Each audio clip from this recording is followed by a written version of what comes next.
Hello, I'm Karma Kitaj, and I'm your host for A Livelihood, New Adventures as We Age. Today I'm going to introduce you to Frinde Maher, and Frinde is going to tell us about how she has forged her own life in a very different way from her family's expectations. So I was born and raised in a small town north of Boston called Marblehead, Massachusetts, in a neighborhood called Peaches Point, which is full of very old shingle-style summer houses. And I came from a family that was pretty prominent in Boston. I grew up as the daughter of an architect whom I admired very much, and also as a member of a certain group of Bostonians whose daughters came out as debutantes. And after that, I was sent off to Radcliffe because all the men in our family had gone to Harvard. And by the time my generation came along, even though my mother was not able to complete college, her daughters were. And two of the three of us went to Radcliffe. And I think the messages at Radcliffe were actually very mixed. We were very smart. We were smarter by definition than the Harvard boys because there was only one Radcliffe girl accepted to every 4 Harvard men. So it was girl, much more men. Competitive. Yes.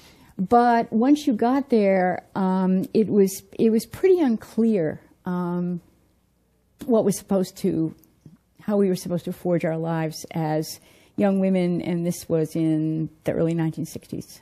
In college, I cast around, and for the first couple of years of my life in college, I decided to, or didn't decide, just fell into the extension of debutante and prep school life, which is to say that the people that I spent time with were boarding school people and people I knew at debutante parties, and a lot of them were at Harvard, and some of us were at Radcliffe.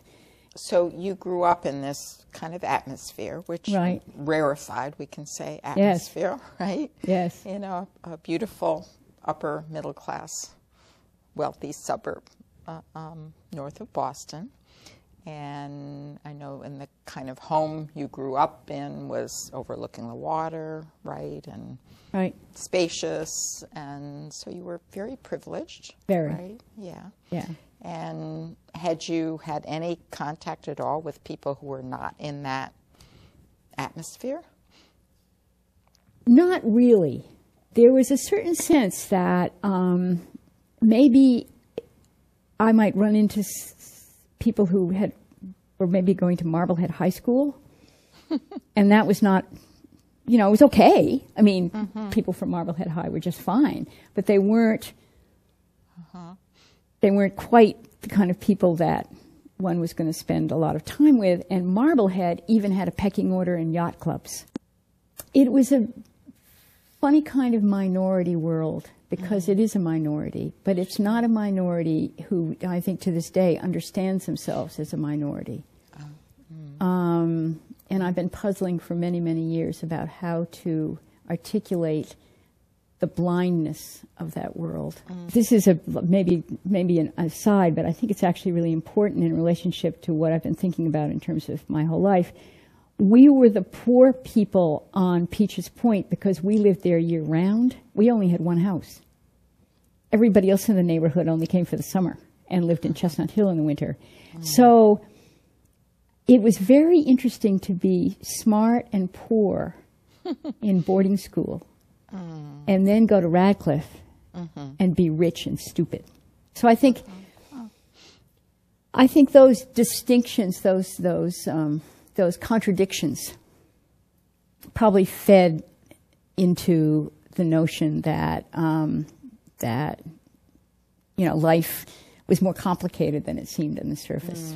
So at Radcliffe I got bored and began to kind of eagerly seek people who weren't the people that I already knew.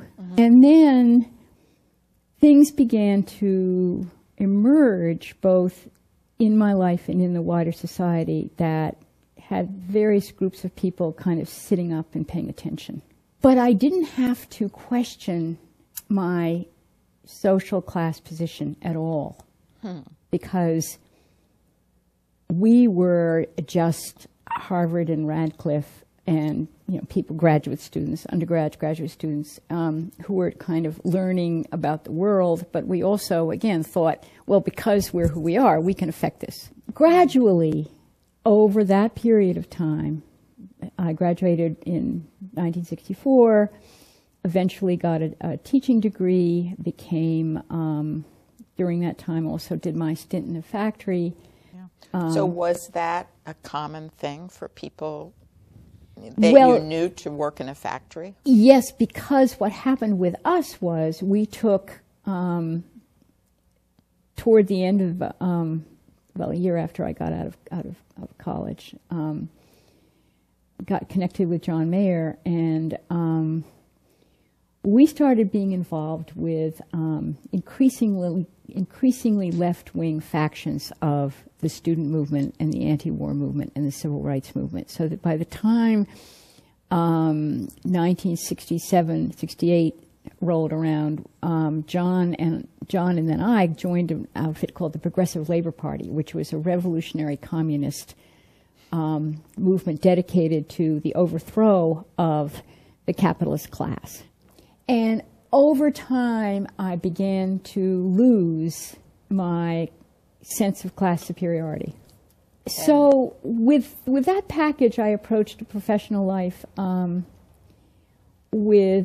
first I was a high school teacher, and then I became a teacher trainer. But so when you were a high school teacher, did you do some work in more poor areas? I did. I taught at South Boston High School for a year, which was interesting because it was before desegregation. All my students were working class white kids. And I'm going to say, because of my political position, actually, by that time, the Progressive Labor Party and the kind of class analysis we had meant that I could talk to my students about being working class as something that both black and white people shared, and that there's a lot of things in common that they needed to think, you know, that they deserved better from. Did they take that in? They were interested. So you were teaching for a while, and right. Then there was a really unhappy divorce, and I went back to school and became a college professor of education. And about that time, I've been very lucky in my life. Very, very lucky, because whenever I needed to think things through differently, there was a social movement to support it. So I put the education training and my feminism together, and with a friend of mine from Boston University, we wrote a book called The Feminist Classroom, which came out in 1994, and was the first empirical study of what's called feminist pedagogy, which is how do you bring feminist perspectives into teaching and learning, the process of teaching and learning. Right. In this last minute or two that we have here, I just wanted to bring things up to present, and I know that you've been at the Brandeis, what is it called, Women's Studies program? Right? Yeah, I do. I'm a resident scholar at the Brandeis Women's Studies Research Center, which is a wonderful place for women of various stages in their career to come and do study groups together. We include artists and musicians as well as writers and scholars. Right. Yeah. I'm doing a memoir about all this stuff. Yeah. And I'm actually also doing a little bit of tutoring of Harvard graduate students on how to manage being at Harvard graduate school and managing their time, and so which is really, really fun. Yeah. now I'm working on a petition to get Harvard to divest from fossil fuels in time for our 50th reunion, which is coming right up. Doing some volunteer work in Cambridge, and actually still doing some diversity work with a friend of mine around college faculties, doing some research on how to diversify college faculties, which was the most recent book that my co-author and I published in 2007. Right. So, Okay, Frinde, thanks so much for being here. Well, my pleasure. I'm really fascinated hearing your story. well, thank you.